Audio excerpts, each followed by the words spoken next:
Salut tout le monde! Je vous retrouve aujourd'hui pour enfin vous filmer mes favoris et découvertes du mois d'août, donc c'est parti! Alors, j'ai pas mal de choses à vous présenter en termes de make-up, donc on va commencer de suite. J'ai reçu 4 rouges à lèvres de la marque Make Up For Ever via la plateforme Octoly. Je voulais vous montrer les couleurs, vous donner un petit peu mon ressenti, je les ai pas portées énormément, c'est des couleurs assez particulières. Je trouve les couleurs hyper intéressantes. Première couleur, c'est un lilas, c'est un fini crémeux qui se présente comme ceci. Je trouve que la couleur est très jolie. Le raisin, je trouve comparé aux raisins normaux, est beaucoup plus aiguisé pour le devant, je pense que vous le verrez. C'est un fini crémeux, c'est pas un fini mat, donc voilà, c'est un très joli lilas. Ensuite, une couleur que j'aime beaucoup, c'est un espèce de taupe qui tire un petit peu sur le mauve, comme ceci. Il a un côté gris, mauve, très joli. Pareil, c'est un fini crémeux, la couleur est super jolie et je pense que mélanger un rouge à lèvres mat, peut-être ça peut être très sympa avec le fini mat. Et voilà ce qui donne un swatch. Donc voilà, vous voyez qu'il y a un sous-ton violet, mais il y a un petit peu de gris, donc ça donne un top un petit peu violine. Ensuite, j'ai un rouge, voilà, tout ce qu'il y a de plus classique. Pareil, c'est un fini crémeux. Celui-là, je ne l'ai pas encore porté. Comme je vous dis, j'aime bien la petite pointe plus aiguisée que d'habitude. Je dirais que celui-ci est quand même un peu moins crémeux, mais c'est un très joli rouge. C'est un rouge quand même... je dirais qu'il tire sur les orangés. Et la dernière couleur, c'est un rouge à lèvres blanc. Je suis quasiment sûre que c'est un fini crémeux. Pareil, je ne l'ai pas encore testé. J'avais testé que les deux premiers. Mais c'est vraiment très rare de trouver des rouges à lèvres blancs. Donc je trouve que c'est plutôt pas mal de l'avoir sorti. Il est bien pigmenté quoi pour un blanc. Donc voilà, vraiment contente d'avoir des couleurs comme ça. Du coup, j'ai rien à redire sur ces rouges à lèvres. Je trouve que ils sont très confortables. Ils ont une bonne tenue, mais ils n'ont pas une tenue non plus exceptionnelle vu que c'est pas des sans transfert, mat, etc. Donc quand même une tenue très raisonnable. Je trouve les couleurs hyper pigmentées, très opaques. C'est facile d'application. J'aime beaucoup le choix des couleurs. Vous avez autant des couleurs plus communes que des couleurs beaucoup plus extravagantes et je trouve que ça fait du bien, ça change. Ensuite, je vais du coup terminer avec tout ce qui est Octoly. J'ai reçu un produit pour les cheveux. Je vous en ai un petit peu parlé sur Snapchat cette semaine. Vraiment, j'ai eu un coup de cœur pour ce produit. C'est un baume huile masque avant shampoing de la marque Bumble & Bumble. Comme ceci. Je l'ai utilisé 3 fois. Je trouve que ça va, ça descend pas trop. Je pensais qu'il en faudrait beaucoup. C'est une texture mousse, mais qui avec la chaleur devient une huile. Mais c'est une texture mousse, c'est assez particulier, mais j'aime beaucoup. On dirait de la crème fouettée. L'odeur, c'est une odeur, moi je trouve assez sucrée, même si on sent qu'il y a une note un peu fleurie.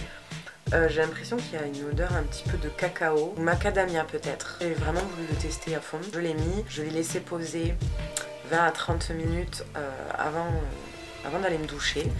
Et ce que j'ai fait, c'est que j'ai juste lavé mes cheveux une fois. Je n'ai pas fait de shampoing, j'ai fait qu'un shampoing.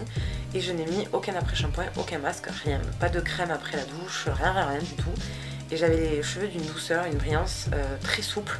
Enfin, vraiment un bonheur quoi. Il se rince très bien. Côté hydratation, moi je trouve que oui, parce que vous le sentez à l'aspect des cheveux. Alors sûrement sur du long terme on voit plus d'effets. Sur un effet immédiat, je trouve que voilà, c'est agréable d'avoir les cheveux doux, souples, brillants. Ensuite, je vais vous parler d'un produit que j'ai depuis un moment, mais que j'ai ressorti que là, depuis 2 semaines. C'est le fond de teint All Day Luminous de chez NARS. Je sais pas pourquoi je l'avais mis de côté, mais ce fond de teint est juste génial, magnifique. C'est celui que je porte. Vraiment j'adore ce fond de teint et je préfère celui-là au Sheer Glow. Il est lumineux mais il a quand même un effet assez mat, enfin plutôt satiné quand même, mais très joli. Ce que j'aime beaucoup aussi, c'est que il a une couvrance moyenne, mais la texture est tellement fine qu'on a l'impression de pas avoir quasiment de matière. C'est très joli, il en faut très peu. Donc je vous le conseille si vous voulez un fond de teint voilà, qui a une texture légère mais qui a une pigmentation qui fait que la couvrance est moyenne. Ensuite, un autre produit que j'ai acheté cette semaine parce que je l'ai enfin trouvé.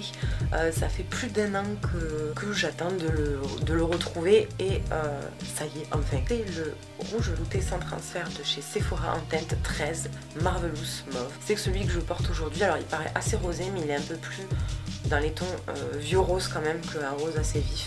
Mais il est super joli. Moi de toute façon j'adore ces rouges à lèvres là. Je vous les recommande pour le prix 10,95 €. Ensuite un autre produit que j'ai ressorti que j'avais pas utilisé depuis je pense novembre, c'est le mascara Perversion de chez Urban Decay. C'est celui que je porte aujourd'hui. Je l'aime beaucoup, je l'ai toujours bien aimé, mais c'est vrai qu'au tout début je trouvais qu'il y avait trop de matière sur la brosse. Là il y a toujours de la matière mais il est beaucoup moins liquide. Je trouve que c'est en fait un mascara qui est vraiment plus sur le volume. Donc je suis contente de l'avoir ressorti. Une chose, c'est la série Stranger Things. Sérieusement, qui n'a pas vu cette série maintenant? Je suis vraiment ravie d'avoir découvert cette série qui est géniale. Le jeu d'acteur est top. J'adore l'univers des années 80. Il y en a qui disent que ça fait peur, et ben moi j'ai pas trouvé.